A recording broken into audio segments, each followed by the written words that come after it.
First time I've ever been called a corrupt fisherman. I'm joking. You know, I hate, at the risk of sounding redundant, you know, in real estate they say location, location, location. I have to say experience, experience, experience.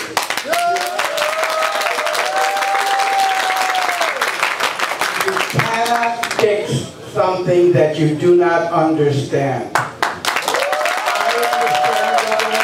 understand what's going on. I routed out waste in the agencies that I was in. I moved monies around to make programs available to the community, to various communities in the city. And I had a reputation for not following the old methods that were being used by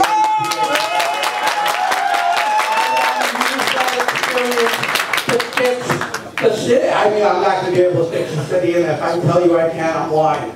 But I want to use my experience to route out the waste that's going on in various agencies. I know where these things are. I know that when I worked in the various agencies that I did work in, I did fix the system. I did cut the red tape. I had an agency when I first started many years ago in the Housing and Development Administration. I had 139 people working for me. 139 people. And you know what? A year later, I whittled that down to 36 people. I did trades with other agents, with other parts of the agency that were trying to build their empires. And I cut down from 139 to 36 people. And you know what? My operation worked 100 times better than it did with 139 people.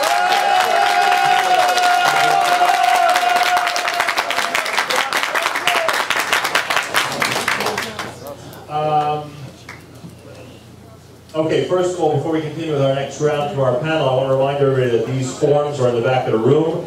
The Jewish press is encouraging everybody, as I am, to fill these out.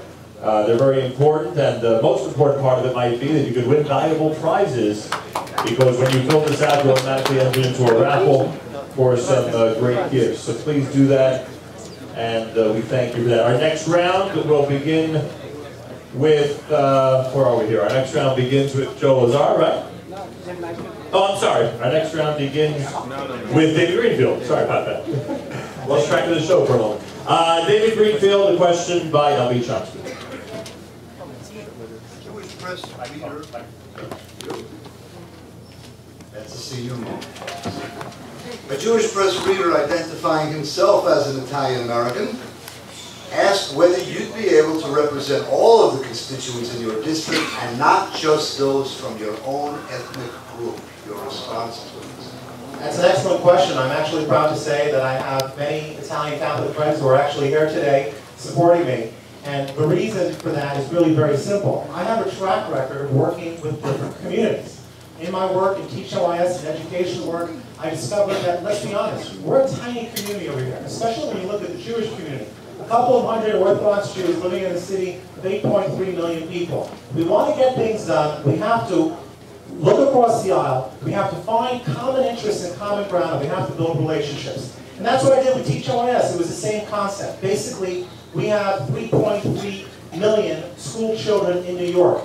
Of those school children, roughly 100,000 or so go to yeshiva. 2.8 million go to public school. With 100,000 kids, we're not going to be very effective up in Albany. And so what I did was I created a coalition where I worked with my friends at the Catholic Church.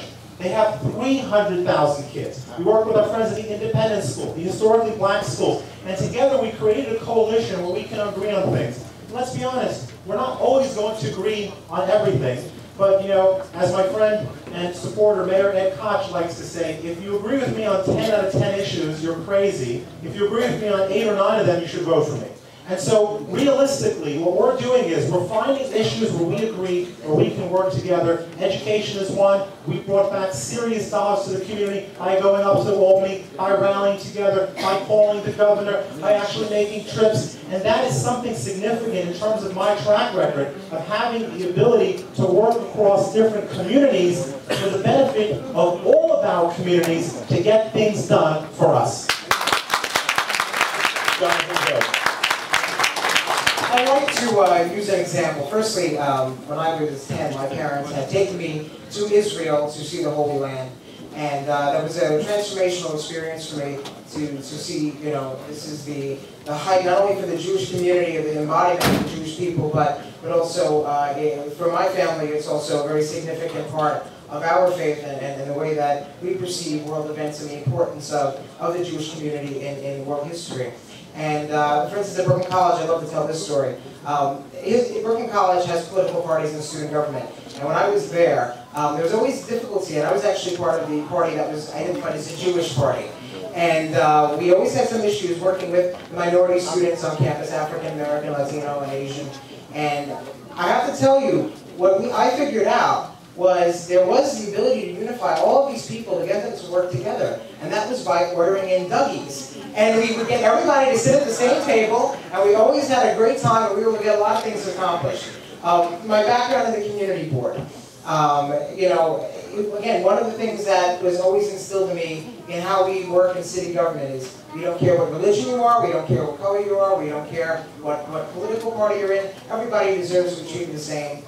So I've worked with you know, I work with people who have issues, especially with the community residences, which is very important to a lot of people in the Jewish community all over the city and all over Brooklyn, to take care of those who need certain needs and certain attention, but are not able to get it and shouldn't have to have it in an institutionalized facility. They have it in a home environment.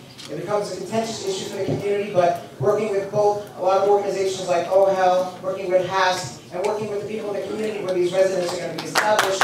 They do a tremendous job providing for those children and those individuals in the community. We get the community to learn that they are one of the best neighbors they could ever have. So I have a long track record working with everybody in the community, Italians, Pakistanis, Asians. We're a very diverse district that I work in Community Board 14. And because of that relationship and because of my background working with everybody, on the littlest things to the biggest things, I can do that and bring everybody something back from City Hall when I become your city councilman if elected. Joe Lazar.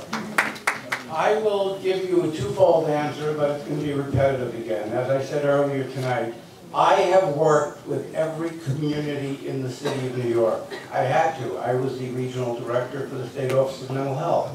I had to work with the black community, with the Hispanic community, with the Asian community, with the Jewish community.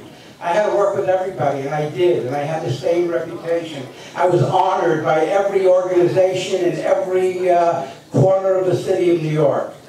But there's another answer to that. You have to be fair. It's not just a matter of representing everybody in your district. You have to be able to do that, and you have to respect everybody's religion and everybody's race and everybody's creed. But you also have 50 other members of the city council that you're going to have to deal with. And they are also of every walk of life, of every race, creed, and color. And you have to know how to deal with everybody. And you have to be diplomatic, and you have to really respect them. Because, you know, if you fake them out, they'll know. You can't fake people out. People know when you're sincere. People know who you are. When I left government, I had a retirement party that had hundreds upon hundreds of people, and they were of every walk of life, and everybody came because they all knew that I was fair to everybody, and that's what you have to do in this life if you're going to be at all successful.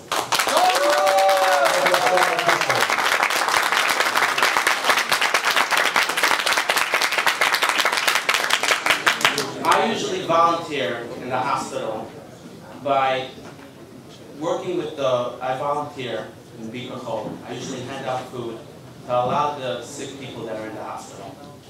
And when I always hand out food, I go into every single room. Now, the question was, does it matter on culture? Am I going just for the Jewish people? No. When I go to the hospital, I give out food to each and every single room. There was one time I went into a room, I gave her food, a woman, and she really appreciated it. She actually wanted to hand me $5. I told her it was a Sabbath, and I couldn't take it. I didn't want to take it. That I'm a volunteer in this hospital. There's another person that I met in 7-Eleven.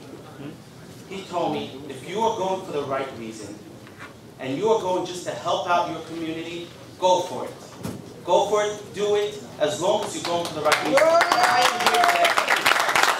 Thank you very much.